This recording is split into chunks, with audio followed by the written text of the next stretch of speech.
Hi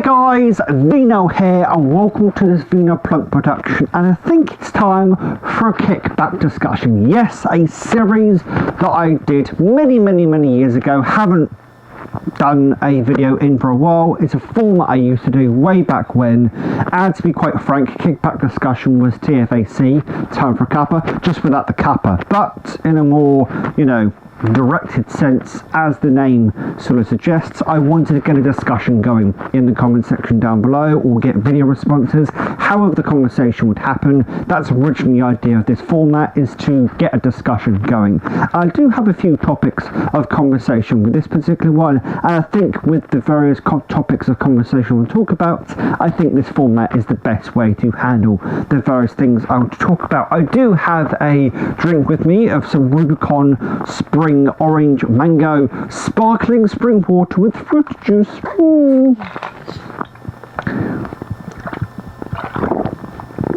Ah, beautiful. Yes, I do have a drink with me. Please feel free to grab your own beverage of some description and drink along with me. Drink responsibly if that beverage is alcoholic. And let's have a kickback discussion, shall we? So, the first thing I want to discuss is the individual that is associated with a certain box set I have in my hand. And this box set is the John Wayne collection. This is a box set that was put out by Universal in 2004. Bloody hell, I did not know this set was that old. So in 2004, Universal put out this set, a John Wayne set, a 34... I've just realised I think this is on the runway round, maybe? I actually can't ascertain. Anyway, this was put out in 2004 and it's a 34 film set of the man, the myth, the Duke, John Wayne. I am on various subreddits, and there's a particular subreddit one called r/DVD collection, and as the name suggests, it's to do with DVD collecting as well as Blu-ray and 4K collecting. It's not just DVD collecting, but that's the principle, the primary focus of that subreddit is DVD collecting. And I put a post on there a little while ago saying, are there any John Wayne fans out there? And there are a few bites here and there from people going, oh, I love his films, used to watch them with my mum, my dad and my auntie, my granddad, what have you. This person loved it and I got into him, and John Wayne's fantastic. That was the initial flurry of commenters. Then the other side of the fence started commenting, and all I can say is John Wayne is an extremely divisive character in more ways than one. I don't mean the character and the character he played, I mean the man himself. Yes, I'm aware of some of the things he did back in the day. He was very misogynistic. He also said at one point he supported white supremacy. What was the other thing that he... Oh, there's another notch against his bedpost. That's not the expression. There's another knock against his character that I can't remember off the top of my head. I've also heard he was notoriously difficult to work with. He was a bit arrogant, up himself, all those various things. Yeah, so he had some issues. Now, I'm not condoning anything that he did, but he was born in 1907. Very different world back then compared to now. And I'm able to separate the artist from the art in most cases. So when it comes to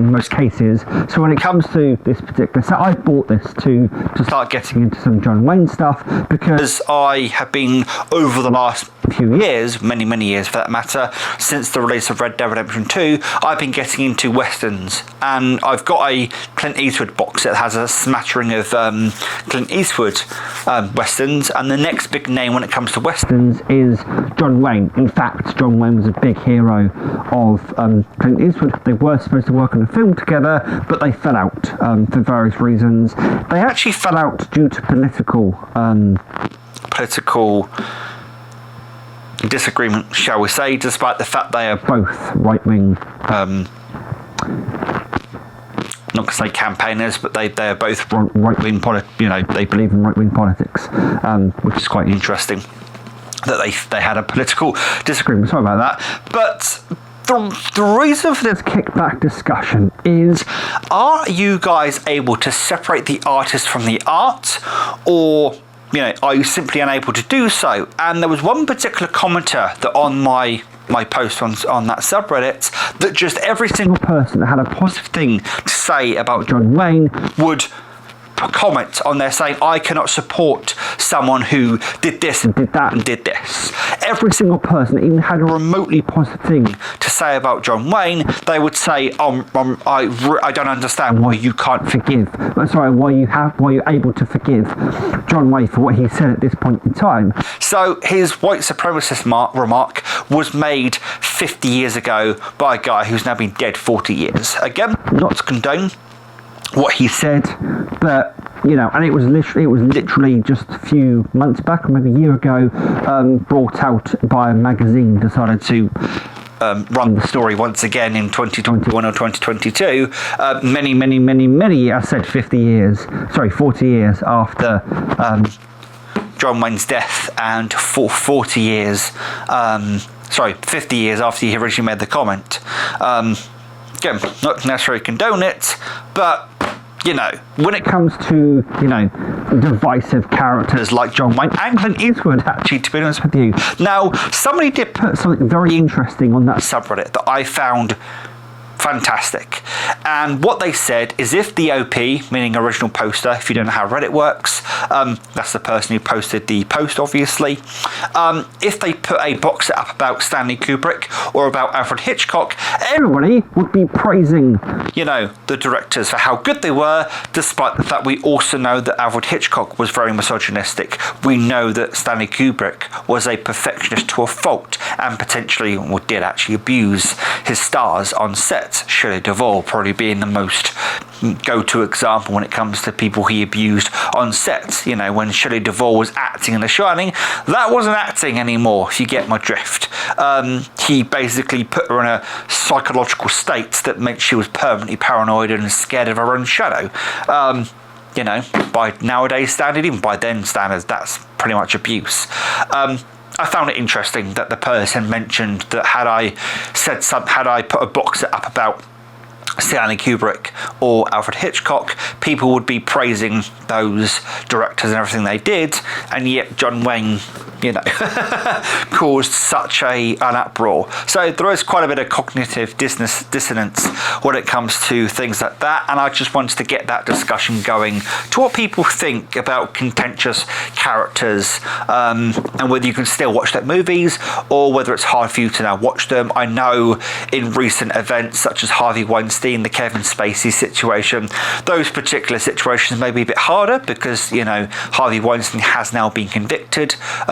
Kevin Spacey, or not legally convicted, was asked to pay $25 million to Netflix in damages, which means there is some, there's no smoke without fire, so there's some fire there. Can you still watch those individuals' films or shows, whatever they're a part of, or can you not? To me, there are more people involved in a film or a series than just, those particular people. So, and again, Joss Whedon, another very contentious character at the moment. I have a friend who's going through Dollhouse at the moment. Are you able to go back and watch the likes of Buffy and Angel because of what Joss Whedon's now doing? This discussion could roll on for quite long. I just want to get your thoughts and opinions down in the comment section down below, and we'll get that discussion rolling. The next interesting discussion that I want to talk about, and for this discussion, I have another thing to show off, and that is, of course, the Supernatural Blu-ray box set in all of its glory. A really nice box set. If you haven't seen it, oh god, with all 15 seasons, lovely book at the end. It still smells pretty brand new, and I've had this almost a year now. But yes, I love this box set to bits. Love the show to bits. Yeah, this is a fantastic show. So when I got my new 4K TV that's behind me, Sky Glass, it also comes with Dolby Atmos. Dolby Atmos is also backwards compatible with any other Dolby, formats, basically from 5.1 to DTS, all those different formats that Dolby have done over the years. It's backwards compatible. So I was, playing around with a few bits and bobs. In fact, I don't have it to hand, but I was actually watching the Bourne Identity on DVD, and it actually has a 5.1 mix in there that sounds fantastic. Oh dear, sounds fantastic on that TV, by the way. And I was really enjoying watching some Bourne Identity. But when it comes to this, what I want to talk about is that many people nowadays find streaming so convenient, and I'm not going to lie, Supernatural is on Amazon Prime Video, and it's far easier to watch it on Amazon Prime Video than it is on Blu-ray. However, many people sometimes wonder why collectors still collect Blu-rays, still collect DVDs, all those different things. Well, in the case of Supernatural, I can actually answer that. When it comes to the quality, Blu-ray is always going to be better quality than HD over streaming, because the bitrate is not going to be at it, because it needs to be compressed. But more importantly, when it comes to Supernatural, these actually have a 5.1 mix on them, a surround sound mix on them. The Prime Video does not have the 5.1 mix on there, and it does make a difference, actually. Yeah, I still find myself watching the Amazon Prime Video versions because they're more convenient, and yet the discs themselves have a 5.1 mix that does make quite a bit of difference. So that's the question I have to you guys. Do you still watch things on disc? Which do you go to? Are you more likely to go to streaming, or are you more likely to go to the disc? Now that I know these have a nice 5.1 mix on them, that does make a difference. I may be more inclined from the next season onwards to stick to disc. But the same token, when it comes to streaming, it's much easier to remember where you are if you don't watch it for a few weeks or a few months, and you're like, I want to go back to watching it. Remembering what episode you're on from disc is a lot harder than just that's coming off.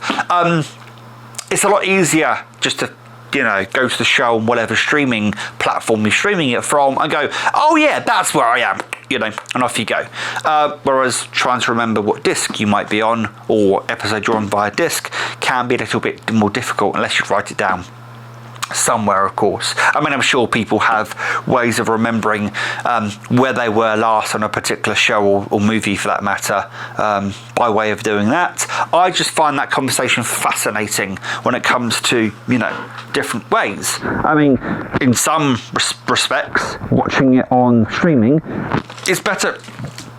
It's better quality for me because it's in 4K. But as I've just been watching a video of somebody's, the bitrate of that 4K on streaming probably isn't even as good as the bitrate of Blu-ray, because again, they've got to compress it. Yeah, an interesting conversation.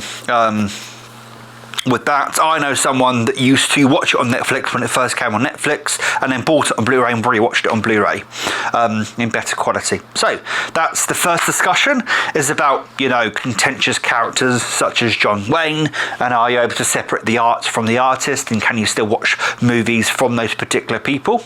And the second question is, when it comes to watching things on streaming versus disc, which way do you tend to lean to? If there's more features on one than the other, do you lean one or the other? Or is the convenience of streaming, so good that you will stick to streaming? Let me know in the comment section down below. I do like to get these conversations rolling, and if you've got any other suggestions for future Kickback Discussion topics, then please leave those in the comment section down below, and I'll get to those when I can. Until next time, guys, please take care, and as always, enjoy the rest of your day. Ta-ra.